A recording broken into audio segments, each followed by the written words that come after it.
Bismillahirrahmanirrahim. Assalamu alaikum. Welcome to La Educator. Biology 9th SLUs of unit number 3. The name of unit number 3 is biodiversity and 12 periods are assigned for this unit.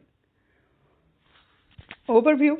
This topic addresses the need of classification system for all living organisms, its principles and basic details of binomial nomenclature. While introducing biodiversity, it also deals with the challenges posed by human interaction and subsequent conservation issue. So the major concept that would be discussed in this chapter will be introduction, aims and principle of classification system, history of classification system, diagnostic feature of 5 kingdoms, binomial nomenclature, and conservation issue of Pakistan and conservation of biodiversity.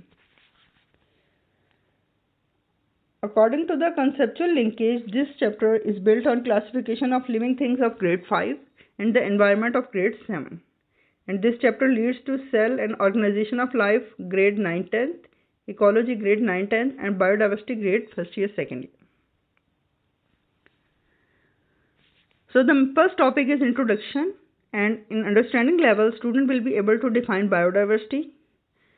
सबसे पहले student को biodiversity की definition आनी चाहिए और अर्थ पे मौजूद biodiversity में जो वैरायटी है में जितने भी प्लांट्स और एनिमल्स हैं उनके को एक्सप्लेन कर सकें, डिस्क्राइब कर सकें और रिलेट कर सकें बायोडाइवर्सिटी की इम्पोर्टेंस को नेचुरल इकोसिस्टम में with the help of examples. Second topic is AIIMS and principles of classification. Students को सबसे पहले लिविंग ऑर्गेनिज्म की क्लासिफिकेशन किस बेस पर की गई है वो बेस पता होनी चाहिए. हिस्टोरिकल बैकग्राउंड को जहन में रखते हुए वो एम्स और प्रिंसिपल बता सकें क्लासिफिकेशन के और एरिस्टोटल की कंट्रीब्यूशन बता सकें क्लासिफिकेशन में एरिस्टोटल का रोल क्या है. परफॉर्मिंग एंड रिकॉर्डिंग स्किल्स में अगर आए तो describe the distinguishing taxonomic character of fresh and preserved specimen kept in laboratories. कुछ fresh living organism plants और animals और कुछ preserved plants and animals के taxonomic character के हिसाब से उन्हें distinguish कर सकें. History of classification system में 5 kingdom system of classification की base पता होनी चाहिए. 2 kingdom system classification and 5 kingdom classification system को compare कर सकें.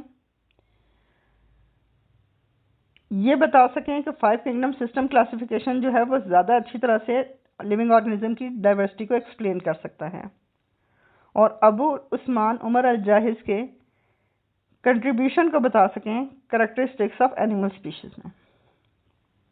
Next topic is 5 kingdoms. Understanding level पे स्टूडेंट डिस्क्राइब कर सकें 5 किंगडम सिस्टम ऑफ क्लासिफिकेशन के मेन कैरेक्टरिस्टिक्स जो हैं उन्हें डिफाइन कर सकें, डिस्क्राइब कर सकें. इसके अलावा वायरस को एक्सप्लेन कर सकें, उसमें ये बता सकें कि वायरस को ए सेलुलर क्यों कहा जाता है और जस्टिफाई कर सकें कि वायरस को 5 किंगडम सिस्टम से एक्सक्लूड क्यों किया गया है. स्किल्स में प्रिजर्व्ड और लिविंग प्लांट्स एंड एनिमल्स को एग्जामिन कर सकें और उन्हें डाटा को यूज़ करके उन्हें उनके रेस्पेक्टिव किंगडम में क्लासीफाई कर सकें. Next topic is binomial nomenclature. सबसे पहले तो उन्हें बायनोमियल नोमेनक्लेचर की डेफिनेशन आनी चाहिए, उसके एम्स एंड प्रिंसिपल्स आने चाहिए according to its historical background.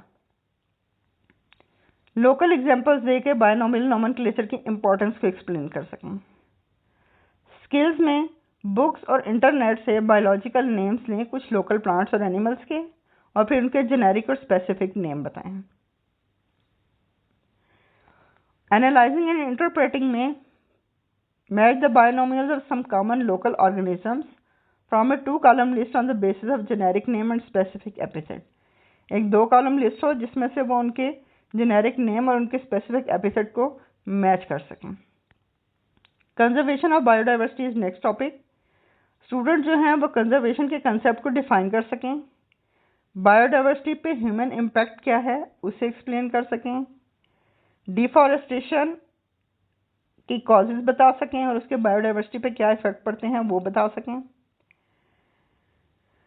Conservation of biodiversity के रीज़न क्या है वो उन्हें पता होने चाहिए, और पाकिस्तान में कंजर्वेशन के कुछ इश्यूज, स्पेसिफिकली 2 टॉपिक्स डिफॉरेस्टेशन और हंटिंग, इन दोनों को एक्सप्लेन कर सकें। स्केल्स में ग्राफ की मदद से वो किसी भी इंसेक्ट्स की पॉपुलेशन जो है जो कि एंडेंजर्ड हो उसके बारे में इंटरप्रेट कर सकें डेटा को, रीज़न बता सकें due to excessive use of insecticide. Secondly वो बता सकें कि वो मेथड बता सकें जिससे सोसाइटी जो है वो बायोडाइवर्सिटी से फ़ायदा उठाती है, यानी कि सोसाइटी को बायोडाइवर्सिटी का क्या फ़ायदा होता है। और आखिर में describe the reason why unnamed animal species become endangered due to human interference. 3 animals हैं, houbara bustard, blind dolphin and Marco Polo sheep.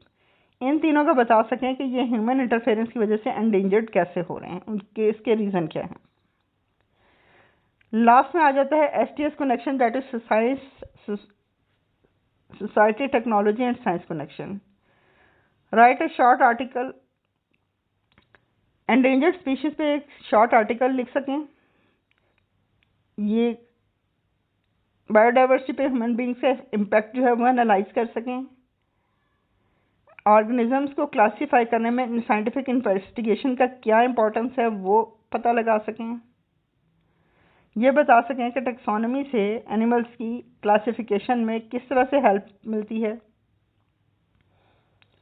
Organism की क्लासिफिकेशन में साइंटिफिक अंडरस्टैंडिंग में जो अचीवमेंट हुई हैं उससे क्या फ़ायदा हुआ है उससे रिलेट कर सकें, apply the knowledge of classification to assess the characteristics of different organism when visit to zoo, herbaria and gardens. Zoos, herbaria और गार्डन्स का जब भी विजिट करें तो वहाँ पे क्लासिफिकेशन का नॉलेज को इस्तेमाल करके डिफरेंट करेक्टरिस्टिक्स के हिसाब से ऑर्गेनिज्म को क्लासीफाई कर सकें। साइंटिफिक रिसर्च को ज़्यादा कम्प्रीहेंडेबल शेयरिंग के लिए बायनोमियल नोमेनक्लेचर की क्या इंपॉर्टेंस है उससे एक्सप्लेन कर सकें। और लास्ट वन इज़ उन रिसर्च, ये इस चीज़ की इम्पोर्टेंस बता सकें कि रिसर्च वर्कर्स जो हैं उनकी क्या इम्पोर्टेंस है कि उनके नाम पे कई ऑर्गेनिजम्स के नाम रखे जाते हैं, जैसे उन्होंने बताया बोहेनिया वेरिगेटा। So these are the